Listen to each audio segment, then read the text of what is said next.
If you are a fan of sports, you love free agency period, you want to see where guys are going, where guys are going to sign, you also love the NFL draft. In this video, we're going to break down things that I would like to see in Madden 18. We're going to use NFL head coach, we're going to use NBA 2K13, and of course, we're going to use Madden 17 to show you what I think needs to be fixed and added for Madden 18. First things first, let's check out the intro to the NFL draft and NFL head coach on the PS2. Welcome to the 2006 NFL Draft. What an exciting draft, folks. We're going to look back on this draft one day and complete all. Having two teammates, Bush and Leinart, going to top 10 is unheard of. The USC football program is loving it. Also, in addition to the three Trojans, we have Vince Young. Some teams love him. Some teams don't even think he'll be a quarterback in 3 years. Many questions surround the game-breaking Vince Young, and it should be interesting to see who snags him. We also have a couple of spectacular ACC athletes this year in Mario Williams and Vernon Davis. Williams, a defensive end from NC State, and Davis, a tight end from Maryland, are both amazing physical specimens. Let's tune in now to hear the first pick. So now we're jumping into Madden 17. Now to give you a premise of what I did, all I did was this. I selected the Giants and I simulated straight to the off season because I know that JPP is in the last year of his deal. Now we have to take out the fact that he injured his hand in real life because I don't think that Madden has that as a factor in what he does in free agency in Madden 17. Now in real life he might feel a little bit of loyalty to the Giants because they stood behind him after he blew half of his hand off, right? So that makes sense for him maybe just to sign with them for maybe lower than market value for what he could get from another team. But I don't think Madden works that way. So in Madden, he is in the last year of his contract and now he wants to renegotiate his deal. A lot of times you might have players like Antonio Brown or Marshawn Lynch that have 2 years left on their deal. They're like, no, we got to rework it right now. I need some more money for this year before we just, go into negotiations and stuff like that. So what I'm saying is I would like to see something a little bit different than everybody negotiating the last year of their deal. Some people do it 2 years before their deal. Some people don't even want to negotiate because they don't want to stay with this franchise. I bring that up because in this, we went 6-10. We went 6-10. And maybe JPP doesn't want to even be here. You know what I mean? Maybe he does not want to be here. And for all I know, he is going to be a free agent. Not a restricted free agent, but a free agent. And what happens next is kind of mind-boggling because I did not franchise tag him, but the game just decided to franchise tag him.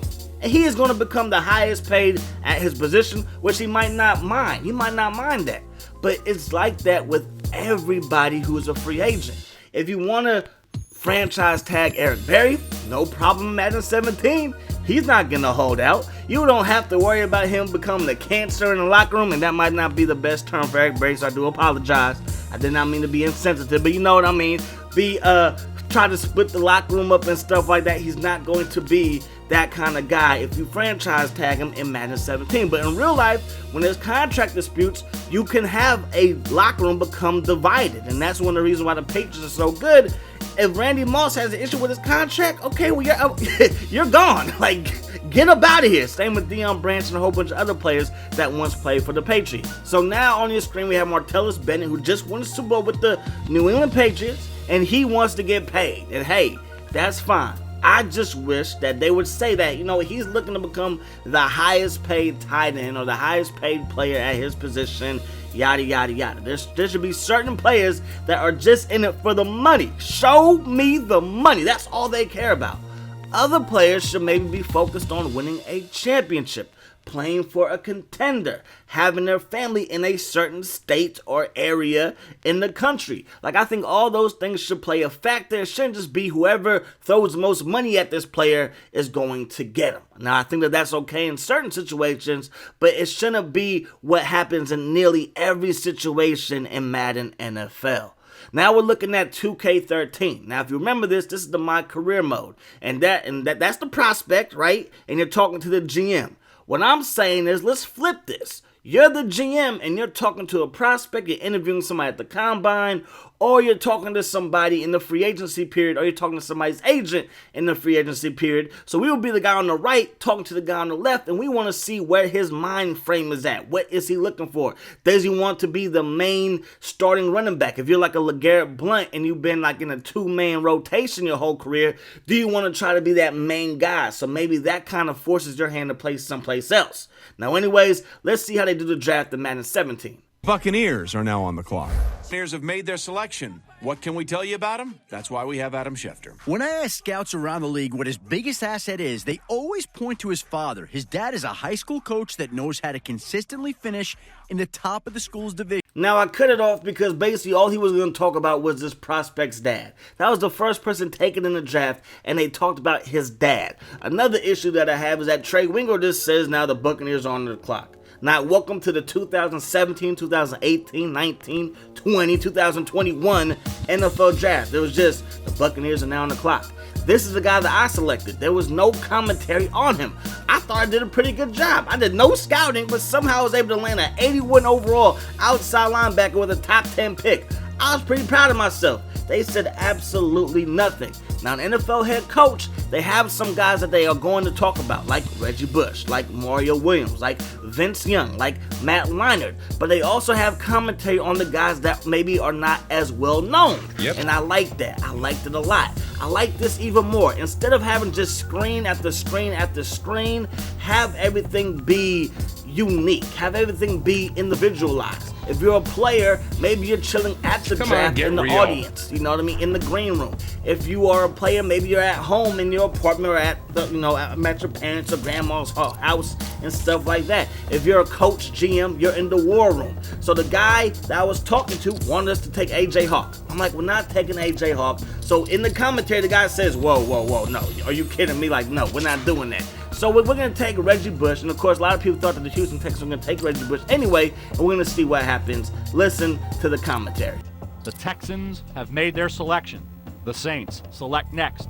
Great pick and certainly a no-brainer. Reggie Bush has been the #1 player on my big board, and for good reason.